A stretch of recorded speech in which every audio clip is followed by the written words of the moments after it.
Boa tarde. Boa tarde, gente. Voltamos aqui agora para continuar nosso papo socioambiental de hoje, convidando professor doutor Getúlio Rincon, grande estudioso do ecossistema marinho, de espécies ameaçadas, né, também, principalmente os tubarões, arraias, elasmobrânquios, e os demais espécimes marinhos, um grande pesquisador que nós temos, né, a sorte de ter aqui no Maranhão e sendo nosso parceiro, né, de pesquisas científicas no território do NGI São Luís, do ICMBio São Luís. E a gente vai falar um pouco sobre essa experiência, essa parceria, como ela surgiu e quais são os nossos planos e projetos, né, para 2020, 2021 e 2022, relativos às espécies ameaçadas dentro do território. Né? Então vamos acompanhar, né, esse papo. Podem perguntar, ficar à vontade, como foi na conversa com a Laura, que foi muito bacana. E vamos continuar nessa mesma vibe, gente. Vou chamar aqui o professor Getúlio.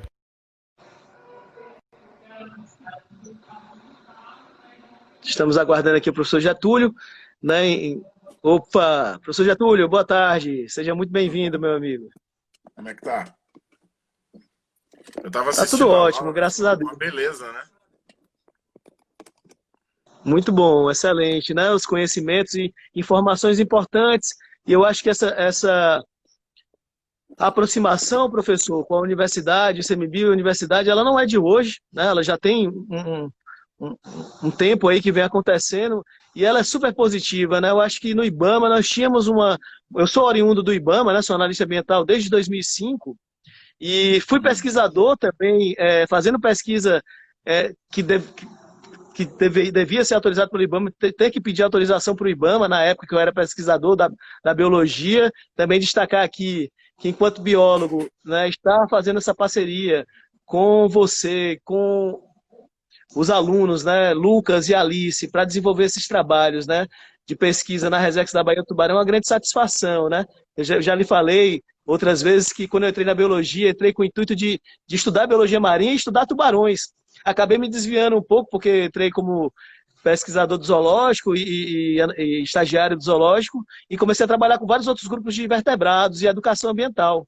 Então, mas agora é um resgate, né, desse meu sonho antigo. Então é uma parceria que vai gerar muitos frutos, bons frutos. E Com agradecer sua certeza. presença aqui, agradecer a todos que estão aqui nos ouvindo, tanto aqui no Instagram como no canal do YouTube do ICMBio, e passar a palavra para você. Eu já lhe apresentei assim, mas só resumidamente, porque o seu currículo é muito amplo, sua experiência também, e dizer que a gente tem um objetivo aqui de focar um pouco nessas projeções de futuro e também, professor, alertar para os nossos ouvintes, nossos seguidores, a situação de algumas espécies, né, marinhas no estado do Maranhão e no Nordeste, né, que é a sua área de atuação.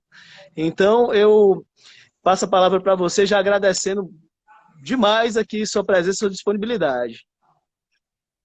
Beleza. Não, realmente é importante. Eu acho que essa parceria vai ser bem frutífera, né? A gente precisa desenvolver alguns trabalhos que estão pendentes, eu diria, na nossa costa, na costa do Maranhão, e em particular em algumas áreas de unidades de conservação, né? Que essas realmente carecem de pesquisa mais do que as áreas que não são de unidades de conservação.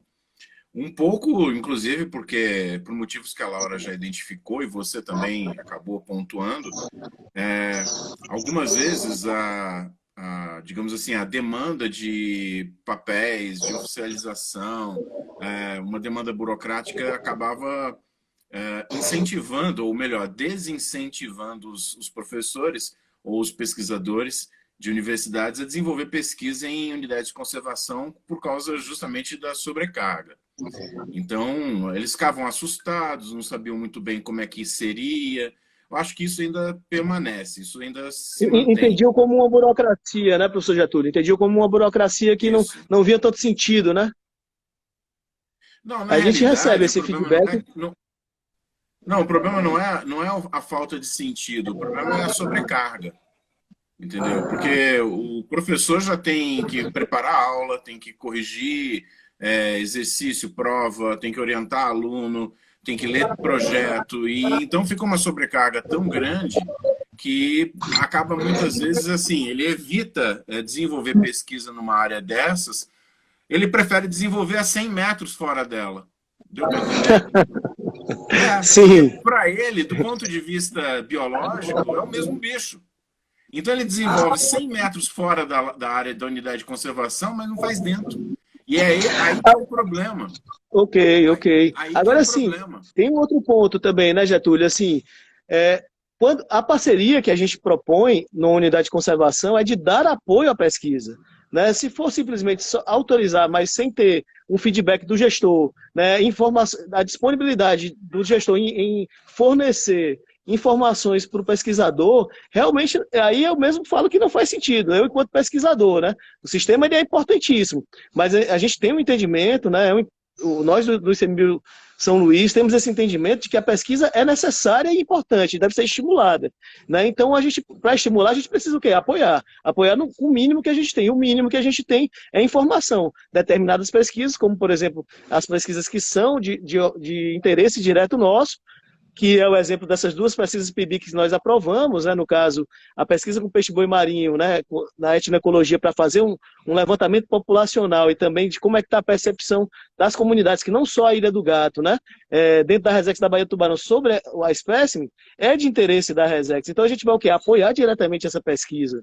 Não, Então, claro. é nesse sentido. Tem pesquisas que a gente não tem como apoiar, mas no mínimo que a gente pode dar é informação sobre a unidade de conservação para o pesquisador, que já é algo muito importante, porque você vai pegar a informação da fonte principal, né, que nesse caso é o Instituto Chico Mendes.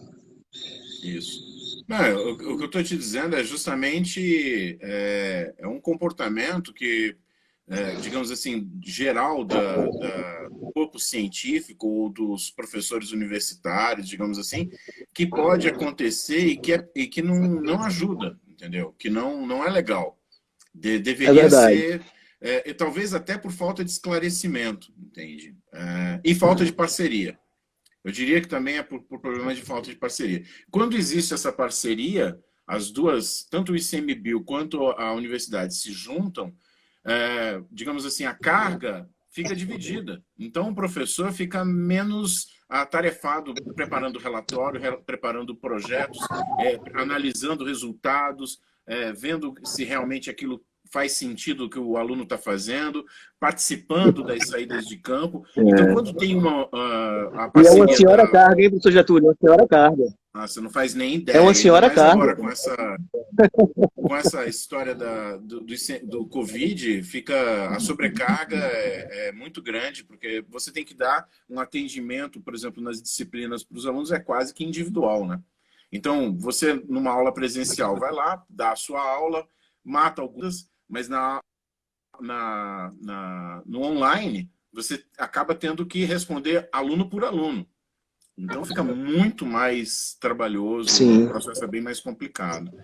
Mas, assim, esses dois projetos em particular são dois projetos bem interessantes, né? Um para trabalhar com a percepção, principalmente a percepção das comunidades dentro da unidade de conservação sobre a presença e a utilização dos elasmobrancos, né? Tubarões e raias, como que eles interagem, como eles estão sendo preservados ou não.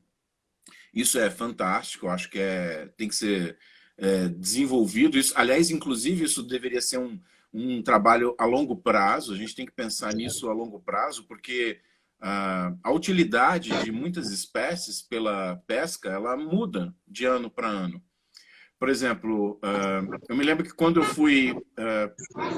fui estudar na universidade, existiam algumas espécies que a gente encontrava na praia e que ninguém usava. Eram peixes que eram descartados pela pesca naturalmente. E quando eu já estava saindo da faculdade, essas espécies eram muito importantes, né? Elas participavam da coleta. Justamente porque aquilo que é desvalorizado hoje vai ter valor daqui a alguns anos, né? A dinâmica da pesca vai mudando aquilo que é realmente aproveitado. Bom, Sim. a outra pesquisa é justamente a da Alice, né, que é a parte do peixe-boi, ou seja, identificar onde que esses peixes-boi estão passando grande parte do seu tempo, como eles estão ocupando esse tempo, estimar um tamanho dos grupos, né, dos agrupamentos, quantos agrupamentos, e também analisar a percepção das comunidades em relação à presença desses peixe-boi na área. E é muito interessante porque a gente pode estudar várias formas de utilização do peixe-boi sem necessariamente entrar em contato com eles. Seja por fotos, ecoturismo, enfim, qualquer outra forma de utilização que seja menos impactante do que aquela interação com a pesca. Eu acho que os dois projetos são bem interessantes, vão render frutos maravilhosos e principalmente para as comunidades, né, das unidades da unidade de conservação, né, para a Resex do Tubarão. E a gente abre as portas para outras pesquisas também, outros trabalhos bem interessantes, tá? Por exemplo, a Laura falou da presença das tartarugas, né? Bom, eu posso dizer, inclusive por experiência própria, que em alguns anos atrás, mais ou menos uns 12 anos atrás, eu recebi uma consulta para avaliar a necessidade de utilização de mecanismos de fuga para tartaruga em redes de arrasto aqui no norte do Pará. Interessante.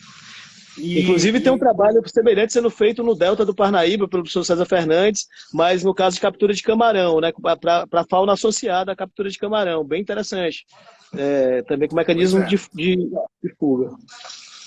Diminuir o impacto da atividade. Né? O Brasil é signatário de uma convenção internacional, então o Brasil é obrigado a usar esses mecanismos de fuga para tartaruga, né? Toda a rede de arrasto deveria ter, principalmente de camarão. Infelizmente, grande parte da frota não usa.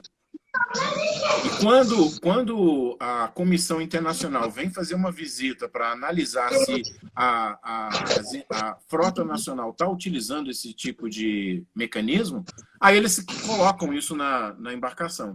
Só para dar Professor Getúlio, só para pegar um gancho aqui, com relação à importância da pesquisa científica relacionada ao manejo das áreas protegidas federais, que é o nosso foco aqui na nossa discussão.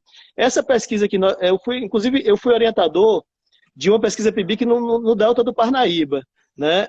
Que tanto no caso da minha pesquisa, da minha orientação, ela se abrangia a Resex Delta, mas também existe uma parceria com a Rari Brasil que está aqui, que fez uma pesquisa com esse arrasto do camarão, mas lá no porto, né, de levantamento mesmo de desembarque, né, de pescado. E uma das perguntas que era feita é de onde vinha o camarão que estava desembarcando ali, em Luiz Correia. E a gente descobriu por meio da pesquisa que 70% do camarão que desembarca em Luiz Correia sai de dentro do Parque dos Lençóis Maranhenses. Olha só. Quer dizer, por um lado é bom, porque a gente mostra que o parque está produzindo camarão, mas que eles estão pescando dentro dos limites das 4 milhas, porque o parque ele só tem até as 4 milhas, né, náuticas. Então, estão cometendo uma infração. A gente precisa trabalhar isso. Agora, a pesquisa traz um alerta, né? A única forma de trabalhar isso é aumentando a interação entre a comunidade, os pescadores, né, artesanais e o ICMBio e a pesquisa, né? A pesquisa identifica o problema, o ICMBio articula uma interação maior da comunidade e dos pescadores com os pesquisadores para uma explanação, uma explicação de toda a problemática que existe em degradar o meio ambiente ou em impactar ele de forma que depois se torne irreversível. Eu acho que é importante isso. Acho que é importante a gente destacar, professor, que a nossa pesquisa ela é uma pesquisação, né? A nossa pesquisa não é nem a questão de ter retorno para a comunidade, que isso é uma obrigação, uma responsabilidade, mas a gente vai fazer a pesquisa junto com a comunidade, né? Essa que é a grande diferença. A gente vai envolver a comunidade desde as primeiras visitas a campo, né? Para falar qual é a importância do peixe-boi, qual é a importância do tubarão, porque do peixe-boi, por exemplo, lá na Resex da Baía do Tubarão, nós já temos um amplo trabalho feito de vários anos, feito inicialmente pelo CMA, depois pelo CNPT e agora pela gestão da Resex. mas esse trabalho já está consolidado, pelo menos em algumas das praias, né, das comunidades da Resex, que é uma Resex grandiosa, né? A maior, a Karina está lembrando aqui, né, que é a maior área de ocorrência de peixe-boi marinho no Nordeste e a maior Resex marinha do Brasil.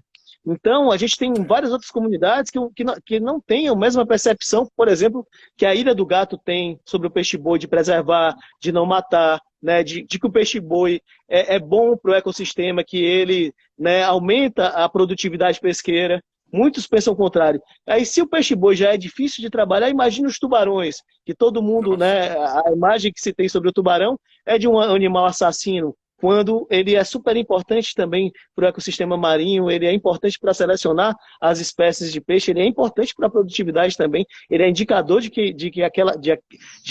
aquele ecossistema está saudável, né? Então, essa percepção a gente não só quer colher, como a gente também quer modificar parte dela, né? Claro, claro.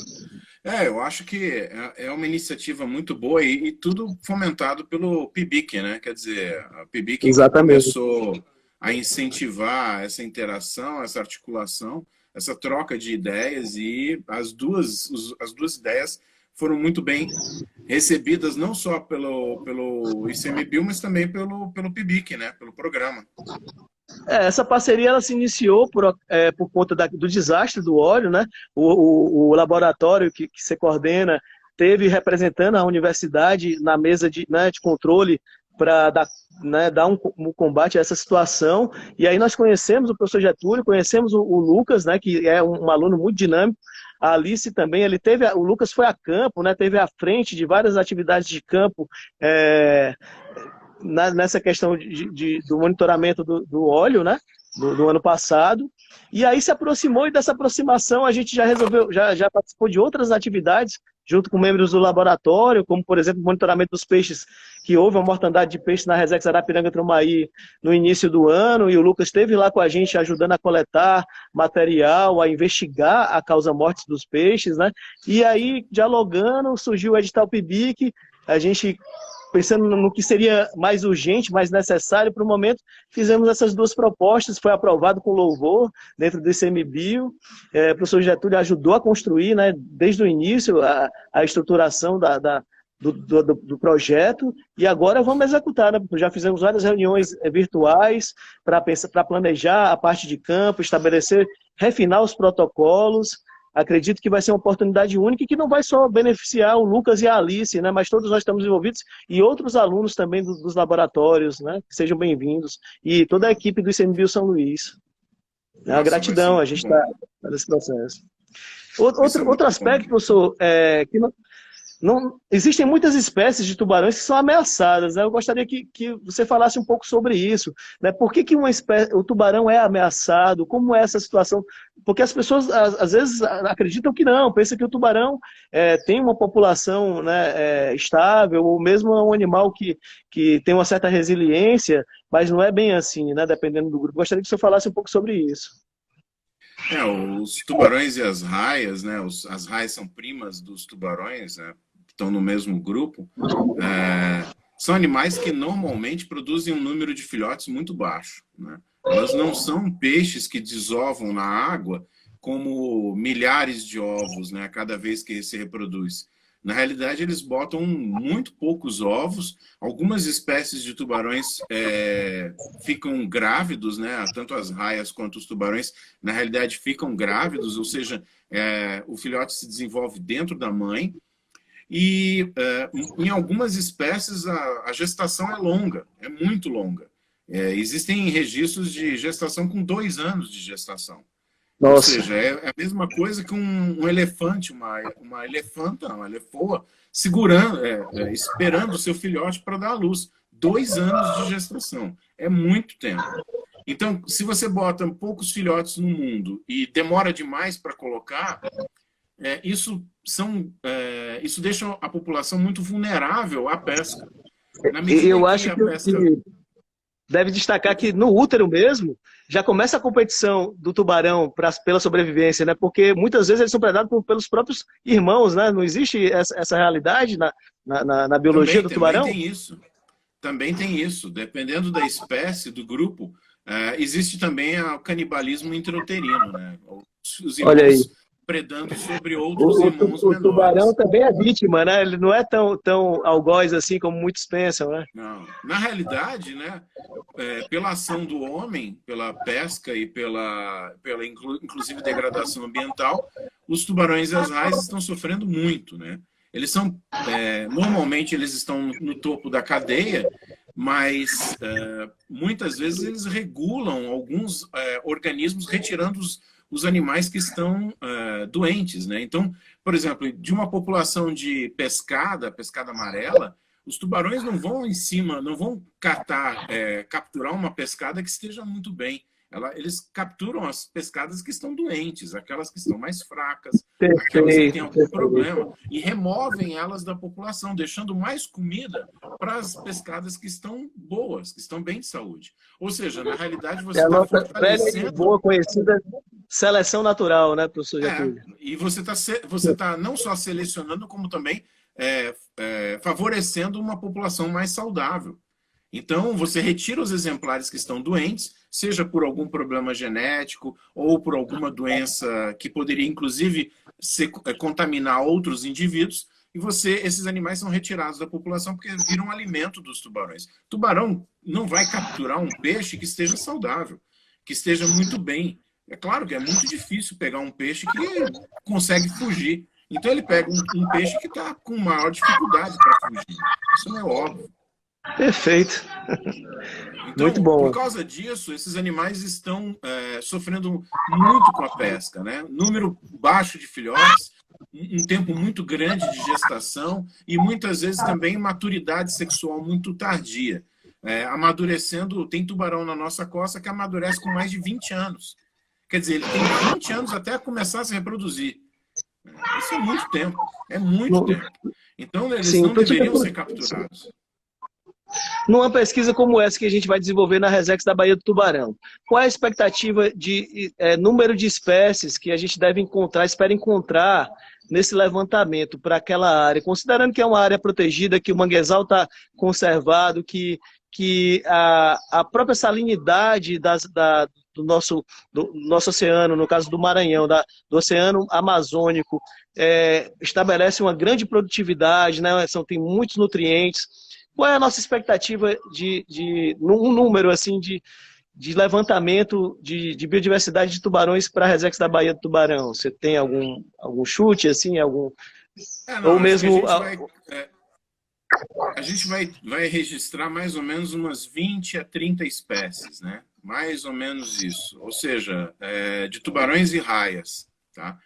Perfeito. Claro que dentro de um ano, né? Se demorasse mais tempo, se tivesse um acompanhamento a longo prazo, provavelmente esse número aumentava. Uma outra coisa que também chama atenção e que a gente tem que prestar atenção é que nem todas as espécies são interessantes para os pescadores.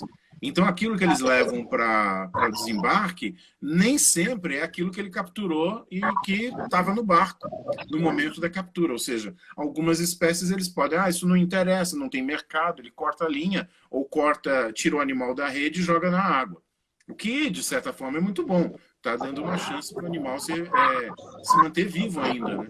Mas por isso algumas espécies estão lá no ecossistema, ele conhece a espécie, por exemplo, o tubarão de espelho. Qual é o tubarão de espelho que o pescador fala aqui no Ceará, por exemplo? No Ceará, o tubarão de espelho é o tubarão-baleia, e alguns falam que é o tubarão branco. E aí gera essa situação a ser explicada, né? Mas tem ou não tem, né, esses animais aqui? Então a gente sabe que a mobilidade de determinadas espécies é muito grande, né? Então eles podem passar por vários estados, ou seja, de passagem no corrente, ou mesmo permanecendo num determinado local, como acontece com as orcas, como acontece com as baleias, né? Migrações também. Então o pescador está no mar todo dia, então ele observa os animais, mas é um registro, quer dizer, o animal está ali, né? No território dele. Então, o levantamento etnoecológico também tem esse aspecto de levantar tanto essa visão do pescador sobre a fauna, sobre os peixes, enfim, algumas espécies ameaçadas, que podem ser um caminho para a gente aprofundar as pesquisas, né, de ir realmente para o mar junto, né, fazer levantamentos de espécies, como a gente vai fazer agora, e também mergulhos, né, que isso é importante em áreas estratégicas. Né, a gente pensa de ter esses desdobramentos. Você falou, precisamos continuar a pesquisa. De fato, em um ano, a gente vai ter um limite limite, né, de busca de dados, de coleta de dados, mas a ideia é realmente continuar, sem É. dúvida. Eu acho que os pescadores são fundamentais não só para indicar a diversidade de espécies que ocorre, né, mostrando, olha, a gente pega isso. Quer dizer, eles podem identificar, por exemplo, num álbum de fotografias as espécies que eles capturam, mas também entender que algumas das espécies que eles capturavam alguns anos atrás, que eram bem corriqueiras, hoje já são raras. Então, eles teriam maior cuidado com essas, né? Se não é necessário capturar aquele exemplar, pode soltar, então solta, porque ele sabe que aquele animal está sumindo na costa. Ele tem essa percepção, ele sente isso também. Ele está pescando há 10, 15, 20 anos, alguns pescadores estão há muito tempo, ou seja, eles sabem que o peixe diminuiu de tamanho, que o peixe sumiu, que o peixe está ficando cada vez mais raro. Então isso tudo serve também para instrumento de manejo, porque o pescador percebe isso, né? Se ele pode levar um outro tipo de pescado para o comércio e salvar aquele que realmente ele reconhece que está sumindo, deixa de pescar, deixa de comercializar esse animal. Por quê? Porque o animal está sumindo, né? O pescador também tem essa percepção. Eu acho que a gente tem que valorizar isso. Claro, claro. Existe muita lenda também associada ao tubarão, né?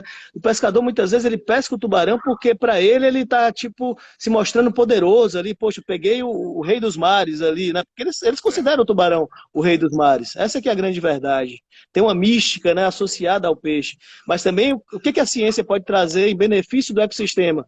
Hoje, vários estudos, né, mostram, né, professor Getúlio, eu queria que também que depois você complementasse um pouco esse aspecto que eu estou trazendo, que, por exemplo, os tubarões, por serem predadores de topo de cadeia, eles são os que mais acumulam, né, químicas, pela bioacumulação, metais pesados. Então, você se alimentar de tubarão, você corre um risco grande, né, de estar também ingerindo ali o final de uma cadeia, né, de contaminação química. Então, o pescador não sabe disso. A gente precisa também dialogar com ele sobre isso, né? Claro, claro, não. Inclusive, tem que levar para eles o resultado que a gente já tem registrado na costa do Maranhão. Quer dizer, a gente sabe, por exemplo, que algumas espécies de tubarões na costa do Maranhão já apresentam níveis de metais pesados tóxicos, altamente tóxicos, né? Ou seja, isso pode trazer algum problema para a saúde, não só de quem está capturando e consumindo, mas também para quem só está comprando a carne. Ou seja, isso tudo tem que ser observado e tem que ser divulgado. A divulgação da ciência tem que ser de uma forma que seja clara e tranquila para que eles entendam. Porque, afinal de contas, são eles que entram no mar para capturar. Eles estão diretamente vendendo esse pescado para as comunidades com quem eles têm contato, com as comunidades com quem onde eles vivem. Ou seja, isso é importante. A gente tem que avisar eles que alguns animais já estão tóxicos, já estão intoxicados. Tá?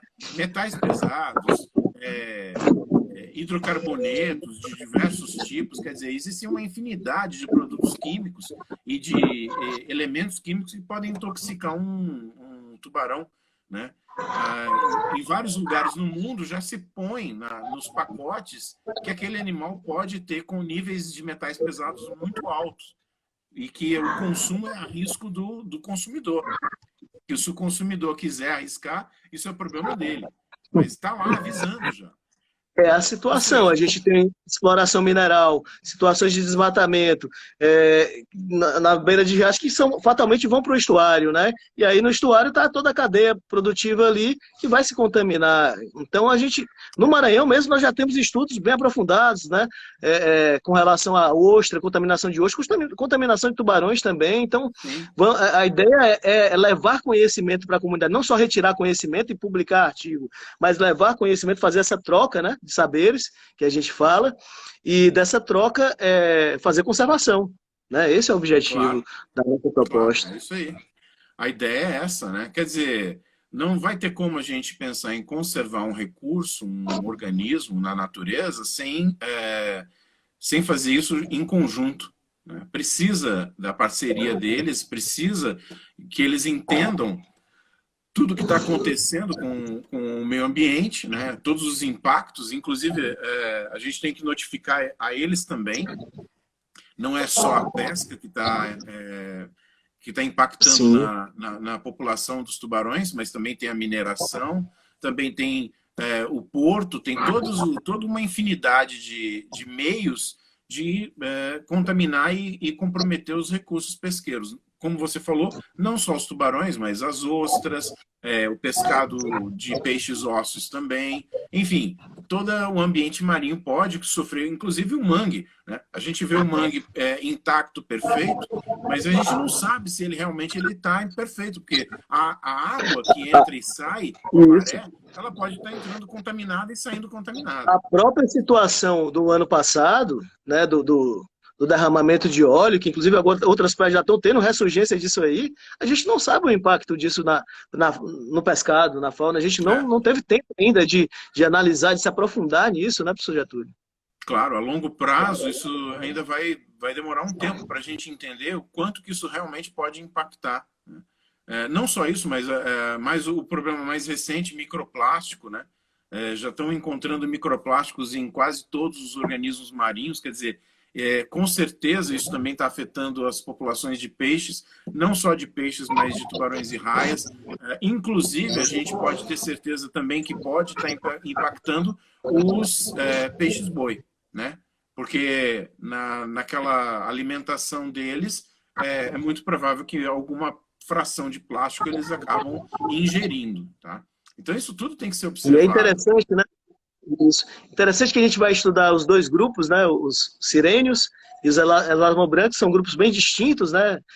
Do ponto de vista evolutivo, do ponto de vista, enfim, da percepção que a própria comunidade tem sobre os animais, principalmente que as pesquisas vão ser desenvolvidas na Resex da Baía do Tubarão, onde eles já têm, né, uma consciência de conservação do peixe-boi, mas que sobre tubarão não tem nenhum trabalho, né, realizado no sentido da educação ambiental. Os trabalhos de levantamento existem alguns que nós já acessamos, mas da percepção da comunidade, não, né? Então a gente tem realmente uma expectativa muito boa, muito positiva, com relação ao que a gente vai conseguir colher, né, dessa percepção que pode ser surpreendente para a gente, né? De que a gente pensa às vezes também que o pescador não tem essa consciência, né, da função do animal, mas a gente pode se surpreender também com o que a gente vai encontrar, né? Claro. Uma forma de você transferir isso para o pescador é colocando ele dentro da pesquisa, inserindo a comunidade de pescadores como participante da própria pesquisa, tanto no fornecimento de informação, como na coleta de informação, como no esclarecimento sobre a dinâmica da pesca, né, das espécies que estão sendo envolvidas, que estão sendo capturadas, porque o pescador ele só vai absorver daquilo que ele entende. Ele só vai realmente, inclusive, divulgar aquilo que ele conseguiu absorver. Então, se ele participa a fundo de todo o processo da pesquisa, de todo o processo que envolve não só o pesquisador, mas também o ICMBio, aí sim ele começa a divulgar isso e transferir isso para outros pescadores. A gente não quer um pescador que ele simplesmente siga aquilo que a gente passou para ele. A gente quer um pescador que, além de seguir, transfira para outros e convença outros da importância de se fazer a mesma coisa. Isso é importante. Quer dizer, a gente quer um divulgador dos resultados, a gente quer um divulgador, um pescador que valorize também a pesquisa, que ele fala, eu participei e eu sei, valeu a pena, é interessante, e é isso que a gente chega de conclusão, entendeu? É o melhor, é o mundo ideal. É o mundo ideal, perfeito. É o que a gente busca. Para nós, professor, que somos gestores, fiscais federais, a gente vai para o território muitas vezes para fiscalizar, né, para proteger o território, aplicar a lei, né? E ir ao território com a visão de pesquisador também é uma oportunidade, quase um presente. Eu acho que para a comunidade também abre portas, que fala, tá vindo aqui o analista ambiental, a analista ambiental do ICMBio, que normalmente vem com aquela farda da fiscalização, aqui ele está vindo de bermuda, está vindo, né, para conversar com a gente sobre tubarões, querendo saber o que a gente sabe sobre o peixe-boi, indo com a gente no mar, né, no barco, né, para ver o que é. Aí desmistifica até a relação nossa, né, enquanto servidores públicos, agentes de Estado, e a comunidade. Então, o poder de ajuda na gestão, né, de uma pesquisa dessa é muito grande. Eu já participei de várias delas, e em vários grupos, né, porque eu sempre tive esse perfil, né, de pesquisador, trabalhei com aves marinhas no CEMAV, com aves, né, migratórias no CEMAV, com monitoramento de tartarugas marinhas na Resex da Prainha do Canto Verde, e eu vi essa modificação acontecer, né, de você chegar no território na condição de pesquisador, e aí o pescador te vê com outros olhos também, porque tu também está enxergando ele com outros olhos. Né? Isso é uma oportunidade que a gente está dando para a gestão, né? Muito importante. Infelizmente, o nosso país, né, tem uma restrição de recursos muito forte. Então, isso acaba, muitas vezes, diminuindo o contato do ICMBio ou dos pesquisadores com relação às comunidades das unidades de conservação. Isso acaba restringindo as visitas a momentos de fiscalização, o que é péssimo. É verdade. Né? É verdade, isso acaba dando uma impressão errada para o pescador ou para as comunidades, porque parece que toda vez que o pessoal do ICMBio ou da universidade chegam, é só para puxar a orelha. Ou só quando tem um problema sério acontecendo, né? Quando tem um problema grave acontecendo, né? Exato. Isso não é legal. Isso não, de forma alguma é legal. A gente precisa, na realidade, manter uma relação de confiabilidade, de confiança dos dois lados. E aí sim, guiar a comunidade para o caminho mais correto, né? Fazer com que eles entendam e guiar guiar de uma forma bem maternal, digamos assim, né? Eu acho que aí é que entra a história do retorno, né? Da gente realmente se esmerar nesse retorno, porque o retorno não é só um PowerPoint que a gente vai lá na comunidade apresentar num dia. O retorno é cartilha, o retorno é trazer o resultado mesmo, a benefício deles, né? Para mostrar, poxa, isso aqui gerou esse benefício de informação que está trazendo esse retorno para vocês, seja em política pública, seja em mudança de visão da gestão, que agora entende melhor essa situação e também entende melhor vocês por meio da pesquisa, né? Então, assim, essa sensibilidade que a gente percebe que todos nós que estamos nesse grupo, né, do monitoramento e para desenvolver essa pesquisa, nós temos. E isso é importante, porque uma pesquisa também pode trazer resultados que, se ela não for bem conduzida e na análise, se não tiver essa sensibilidade, né, professor Getúlio, pode trazer, inclusive, críticas não construtivas para a gestão, ou mesmo resultados que não são aplicáveis, né, ao manejo das espécies.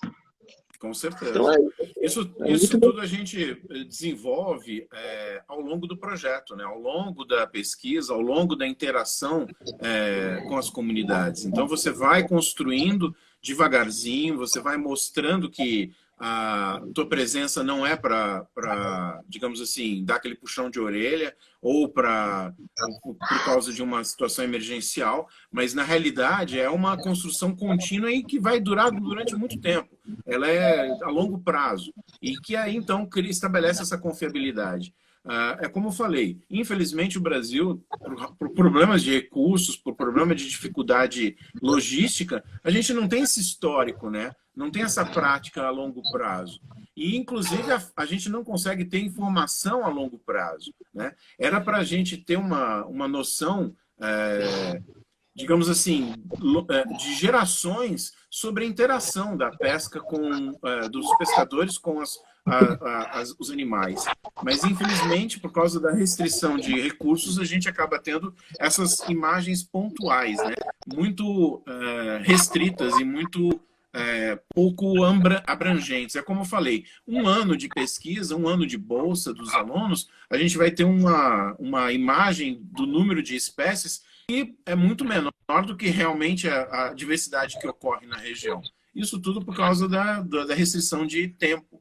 Né? Isso acontece, não tem jeito e a gente tenta remediar da melhor forma possível. Professor Getúlio, dentre essas espécies que a gente espera levantar, encontrar nas nossas pesquisas, no caso a pesquisa do Lucas, né, que vai trabalhar com a etnecologia de tubarões, dentre essas espécies, uma das espécies que a gente espera encontrar seria o peixe-serra, né? O do gênero Pristis. Eu queria que você falasse um pouco sobre essa espécie, porque ela é uma espécie que para o Maranhão ela tem uma importância específica e queria que o senhor falasse do que se tem de planos e projetos para essa espécie altamente ameaçada e que no Maranhão parece ainda também um dos últimos redutos onde ainda se encontra, né, espécies desse grupo.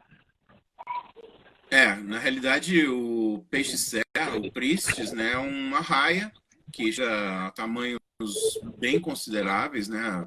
A gente tem registro de Pristis de peixe-serra na costa do Maranhão, com mais de 7 metros de comprimento, quer dizer, um animal imenso, pesando perto de 1 tonelada, quer dizer, um animal muito grande. Mas essas espécies, são duas que ocorrem na costa do Maranhão, elas são muito vulneráveis às artes de pesca, né? Qualquer arte de pesca capturando esses animais então a situação dessas populações é muito séria, é severa. A gente não sabe nem quais comunidades de pescadores capturam esses animais com certa frequência, sejam os grandes, os adultos, ou os juvenis, os menores, né? A gente tem esperança de que ainda exista na costa do Maranhão uma população razoável que que consiga pelo menos repovoar ou crescer, vou tornar a espécie uma população um pouco maior. Porque no momento é um animal que a gente pode dizer que está se tornando raro e progressivamente mais raro ao longo do tempo. Então, cria uma preocupação muito grande.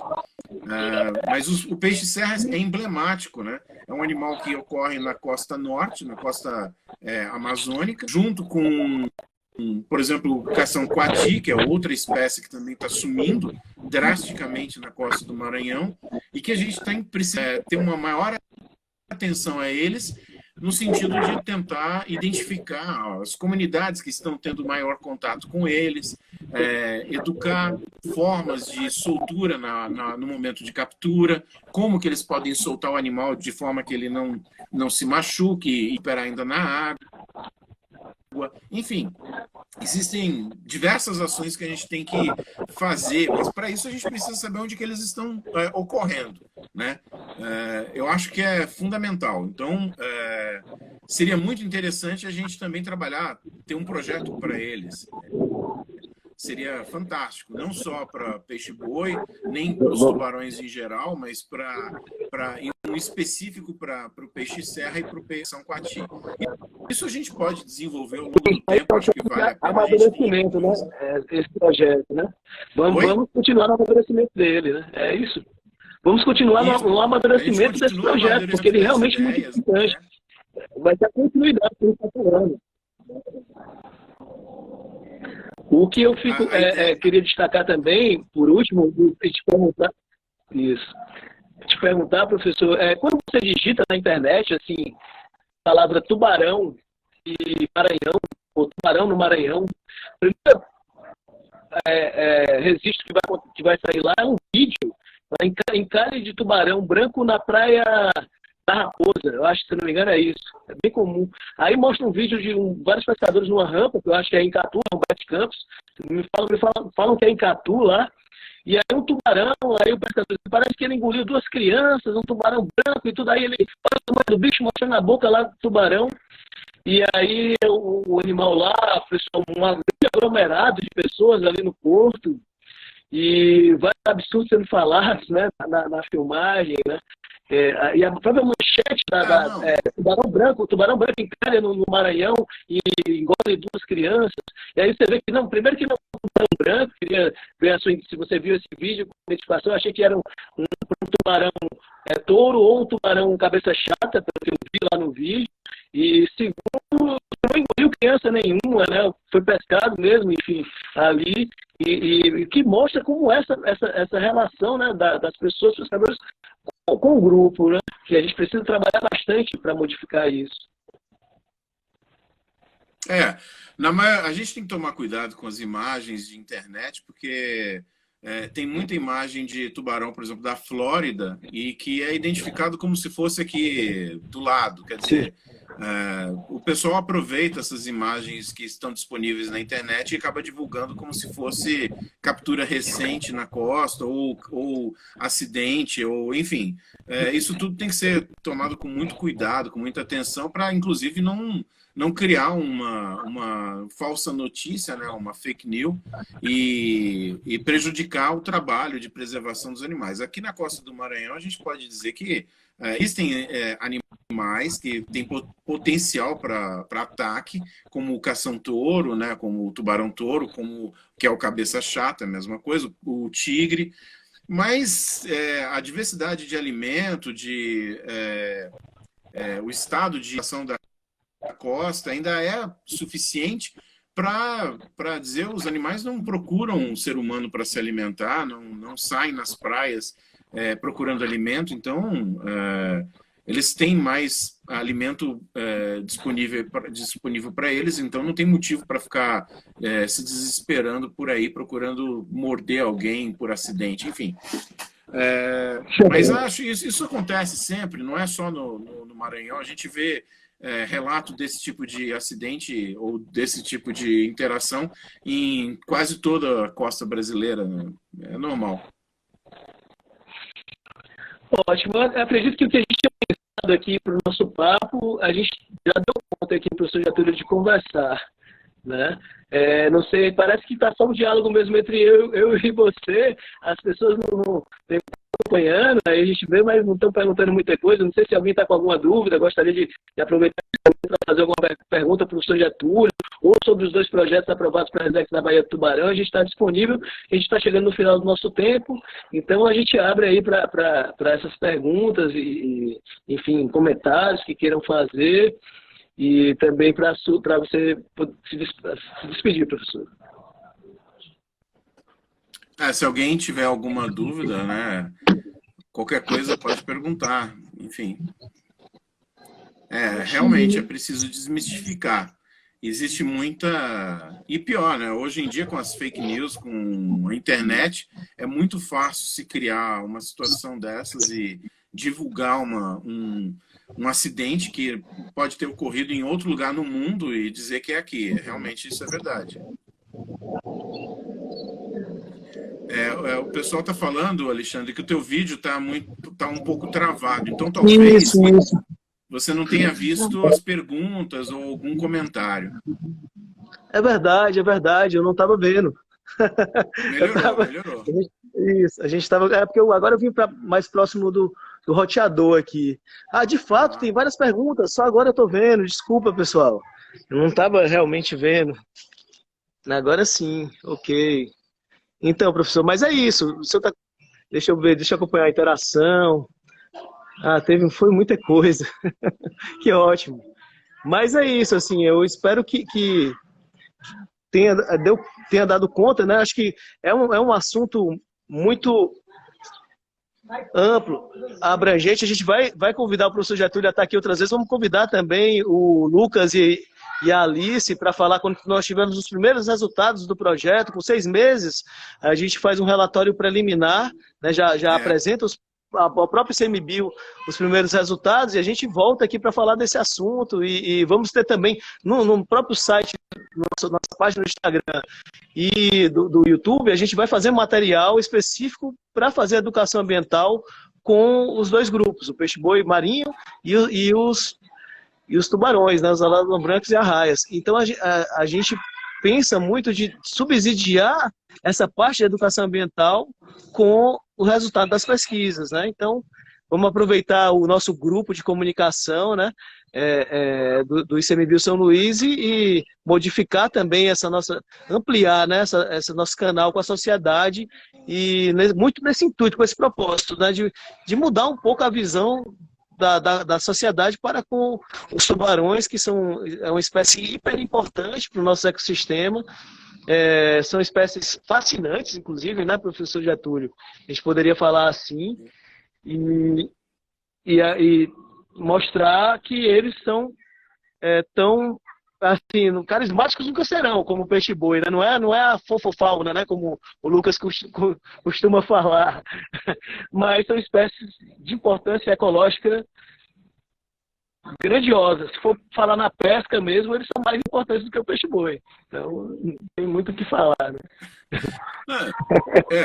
Algumas espécies de raias conseguem ser carismáticas também, porque são muito bonitas até apresentam uma interação com o ser humano, né? São animais que interagem, que conseguem interagir bem. Os tubarões são mais individualistas, não são muito de chegar para dar carinho, não. Isso é verdade. Eu acho que não precisa tocar, só de olhar e você entender que o animal tem um papel muito importante na natureza já é o suficiente. É isso. Então, quero agradecer, professor, bastante sua disponibilidade para essa aula que o senhor deu, esse papo bacana sobre as nossas pesquisas PIBIC. Vamos agora continuar nosso processo de aprofundamento, né, do nosso protocolo, para já agora em agosto, se Deus quiser, já fazer nossas primeiras idas a campo, né? E aí conversar com a comunidade, apresentar os projetos a eles e para garantir essa participação, esse entendimento do que a gente está fazendo. E ao longo de 9, 10 meses a gente chega ao final do ciclo PIBIC, apresenta os resultados e vamos ver o que a gente vai colher dessa parceria, que com certeza vai ser muita coisa boa. Com certeza, estamos cheios de esperança com isso também. Eu acho que vai ser muito bom, não só para as comunidades, mas também para a formação dos alunos, né? Vai ser fantástico. Certamente, certamente. Eu estou de férias no momento, mas semana que vem já estou voltando ao trabalho e aí a gente já volta a dialogar sobre as nossas reuniões, okay? Conforme nosso planejamento. Então, um grande abraço a todos, agradecer a presença de todos aqui, as perguntas. Quero disponibilizar também aqui o meu e-mail, né, que é alexandre.brito@icmbio.gov.br, para alguma dúvida que tenha sobre as pesquisas, quem quiser material, outros pesquisadores que queiram, né, materiais que passar. E, professor, vou passar a palavra para o senhor se despedir e também falar um pouco sobre o grupo mesmo de estudo, né, que o senhor coordena. Acho que seria interessante. A gente trabalha em Pinheiro, né, no curso de Engenharia de Pesca, e no momento eu estou coordenando um grupo que trabalha. A gente tem um projeto a longo prazo e bem grande sobre as raias de água doce dos lagos de Viana. Então, é bem interessante, acho que a gente tem diversas linhas de pesquisa ocorrendo lá e quem quiser conhecer, quem quiser visitar, tem também o Instagram do grupo, pode dar uma passada, dar uma olhada, é o GEBAC, né? Então, convidado também, é bem interessante, acho que vocês vão gostar. Vamos sim, com certeza. Então, professor, tudo de bom, paz. Vamos lá, vamos juntos e mais uma vez agradecer a todos aqui que acompanharam até agora esse final de noite, né? Um final de semana quase aí para todos, né? E um bom final de semana para todo mundo. Até semana que vem a gente volta ao trabalho. Um grande abraço, pessoal. Bom fim de semana, boas férias. Valeu.